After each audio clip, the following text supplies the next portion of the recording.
வணக்கம். இன்னைக்கு பரபரப்பான ஒரு நாள்.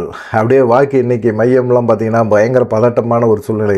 காவல்துறைலாம் அதிகமா கொண்டு வந்து குமிச்சு வச்சிருக்கிறாங்க. செல்ஃபோன் எடுத்துட்டு போக தடை, லேப்டாப் எடுத்துட்டு போக தடை, ஸ்மார்ட் வாட்ச் எடுத்துட்டு போக தடை, இப்படின்னு தடைகள் அதிகமாக இருக்கு. எல்லாத்தையும் தடை பண்ணி அப்படியே சும்மா ஒவ்வொருத்தங்களையும் அப்படியே கூட்டிட்டு போயிட்டு இருக்கிறாங்க. இதில வந்து நிருபர்களுக்கே பார்த்தீங்கன்னா, கேமராவெலாம் எடுத்துட்டு போக அலோவ்டு கிடையாது. செல்ஃபோனில் வேணா நீங்க வீடியோ எடுத்துக்கங்க, எத வேணா பண்ணிக்கங்க. அப்படின்னு சொல்லி அவங்களுக்குமே கட்டுப்பாடுகள்லாம் நிறைய விதிச்சு வச்சிருக்கிறாங்க. சரி, இந்த மாரி சூழ்நிலையில கடைசி கட்டமா முகவர்கள்ட்ட வந்து ராஜன் செல்லப்பா பேசும்போது ஒரு விஷயத்த சொல்லியிருந்தாரு. கருத்து கணிப்பு அப்படிலாம் ஒண்ணும் கிடையாதுங்க. இது எல்லாமே கருத்து திணிப்புங்க. நான்லாம் போய் வாக்கு சேகரிக்க போனேன்ல, போன இடமெல்லாம் மக்கள்கிட்ட எல்லாத்துட்டையும் விசாரிக்கும்போது சொன்ன ஒரு விஷயம் என்னன்னு கேட்டீங்கன்னா, எல்லாம் ரெட்டை இலைக்கு தான் நாங்க ஓட்டு போட்டிருக்கோம் அப்படின்னு தான் சொன்னாங்க. அப்படிப்பட்ட சூழ்நிலையில வந்து அதிமுக எங்கேயுமே ஜெயிக்காது அப்படின்னு வந்து இவங்க கருத்து கணிப்புலாம் சொல்றாங்க. அதெல்லாம் என்னால ஏத்துக்கவே முடியாதுங்க. அப்படிங்கிற மாரி அவரு செல்லூர் ராஜும் புலம்புன மாதிரியே இவரும் வந்து ராஜன் செல்லப்பாவும் புலம்ப ஆரம்பிச்சிட்டாரு. உதயகுமாரும் ஒரு சைடு நேற்று புலம்பிட்டு இருந்தார். அதே போல் இப்போ ராஜன் செல்லப்பாவும் ஒரு சைடு புலம்பிடுறாரு. இதெல்லாம் பார்க்கும்போது ரொம்ப காமெடியாக தான் இருக்குது. இன்னும் கொஞ்சம் நேரத்தில் தெரிஞ்சிரும்ல. ஆனாலும் அவர் பேசுனதில் குறிப்பிட்டு சில விஷயங்களை சொல்லணும்ல. ராமநாதபுரத்தில் வந்து ஓபிஎஸ் வந்து 40% வாக்குகளை வாங்குவாங்க அப்படின்னு சொல்கிறதே வந்து மோசமான ஒரு கருத்து கணிப்பு. அவர் எப்படி வாங்குவார்? 40%லாம் வாங்குறதுக்கு வாய்ப்பே இல்லையே. இவங்களுக்கு அதிமுக ஜெயிக்குமா ஜெயிக்காதா அப்படிங்கிறத பற்றியெல்லாம் கவலை கிடையாது. OPS TTV Dinakaran ஜெயிப்பாங்களா?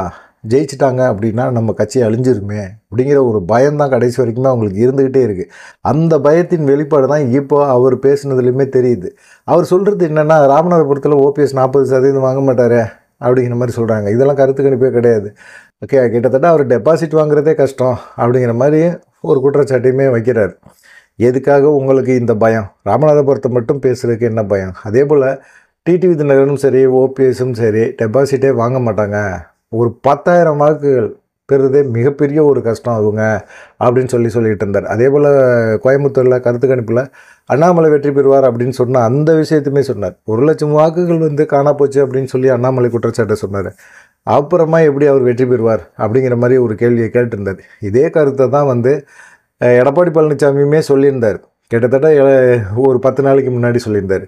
இது மாதிரி அதிமுக ஓட்டுகள் எல்லாத்தையுமே காணா போச்சு அப்படிங்கிற மாதிரிலாம் சொல்லிக்கிட்டே இருந்தார். அதை தாண்டி ஒரு விஷயம் சொன்னார். நான் 2021 வந்து நான் ஜெயிப்பேன் அப்படிங்கிற ஒரு இதே கருத்து கணிப்பில் யாருமே சொல்லலை. 1% கூட வாக்குகள் வாங்க மாட்டேன் அப்படின்னு தான் சொன்னாங்க. 25% வாக்கு வித்தியாசத்தில் நான் வெற்றி பெற்றேன். இந்த மாதிரி கருத்து கணிப்பெல்லாம் வந்து நம்ம நம்ப வேணாம்.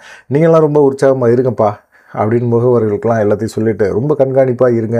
2026 எடப்பாடி பழனிசாமி தான் முதலமைச்சர் அப்படிங்கிற விஷயத்த சொன்னார். 2026 வரைக்கும் அவர் கட்சி தலைமையில் இருக்கிறாரா அப்படிங்கிறத இன்னைக்கு முடிவு பண்ணிடுவோம் அப்படிங்கிறது தான் அதிமுக தொண்டர்களோட முடிவு. ஏன்னா அவங்களோட எண்ணங்கள் எல்லாமே அப்படி தான். ஒருங்கிணைந்த அதிமுக தான் வரணும். இன்னமும் இது போல் ஆட்களை வச்சுக்கிட்டு ஒன்றுமே பண்ணவே முடியாது, கட்சி நாசமாக போயிடும் அப்படிங்கிறதுல தெளிவாக இருக்கிறாங்க. நமக்கு தெரிஞ்சிடும் இன்றைக்கி ரிசல்ட் என்ன அப்படிங்கிறது தெரிஞ்சிடும். ரிசல்ட்டு தெரிஞ்ச பிறகு அதிமுகவுக்கு எவ்வளோ பெர்சன்டேஜ் வாக்குகள் கிடைக்கிது அப்படிங்கிறத தெரிஞ்ச பிறகு கொங்கு பகுதியிலே அதிமுகவுக்குள்ளே ஒரு பிளவு ஏற்படும் அப்படிங்கிற நம்பிக்கை எல்லாத்துக்குமே இருந்துக்கிட்டே இருக்குது.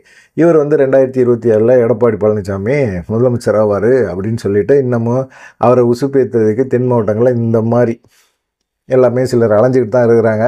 அதனால் யாருமே கவலைப்படாதீங்க. தென் மாவட்டங்களில் அதிமுக மிகப்பெரிய அளவில் சாதிக்கும் அப்படின்னு சொல்லி கடைசி கட்ட ஒரு நம்பிக்கையை கொடுத்துருக்கிறார். அந்த சாதிக்குதா சாதிக்கலையா அப்படிங்கிறது இன்றைக்கி தெரிஞ்சிடும். அதனால தான் இந்த வீடியோவுமே ஓபிஎஸும் டிடிவி தினகரன் டெபாசிட்டும் வாங்க மாட்டார் அப்படின்னு ராஜன் செல்லப்பா சொல்லியிருக்காரு. ஒருவேளை 2 பேருமே வெற்றி பெற்றால் இவர் என்ன செய்ய போகிறார்?